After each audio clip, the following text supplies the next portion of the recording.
আসসালামু আলাইকুম ভাবি। ওয়ালাইকুম আসসালাম। আপন বাসায় আছে? না, ও তো বাসায় নেই। কিন্তু কেন?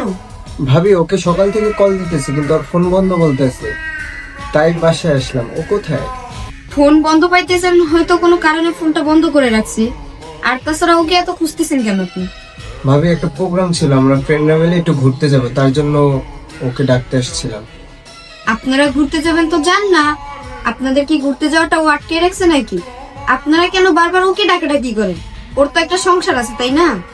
ভাবি, ও তো আমার বন্ধু, আর ওকে একা রেখে তো আর আমরা যাইতে পারি না। সবসময় আমরা তো একসাথেই যাই, তাই ভাবলাম ওকে এবারও নিয়ে যাই।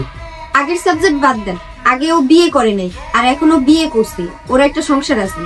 ওকে ছাড়াই আপনারা চলে যান। ভাবি, আগেও তো আমরা একসাথে যাইতাম, তাই ভাবলাম এবারও ওকে নিয়ে যাই। কি ব্যাপার? ইয়াসের কণ্ঠ মনে হইল। আচ্ছা, গিয়ে দেখি কে। কে আসছে? কি রে দোস্ত, কখন আসলি তুই? আয় ভিতরে আয়। ভাবি, আপনি না বলছেন আপন বাসায় নেই? ও তো বাসায়। কি ব্যাপার? তুমি ওকে বলছো আমি বাসায় নাই? তো কি বলবো? তুমি বাসায় আসো এইটা বলবো? তারপরে তোমাকে নিয়ে চলে যাবে, তারপরে গিয়ে আড্ডা দিবা, তাই না? তুমি জানো না, বন্ধু বান্ধবের সাথে আড্ডা দাও আমার একদমই পছন্দ না। আর এক একটা চেহারা দেখাই কেন? ওদের সাথে গিয়ে তুমি আড্ডা দাও, তোমার রুচিতে বাজে না? নুসরাত, তুমি কিন্তু এখন বেশি কথা বলতেছো।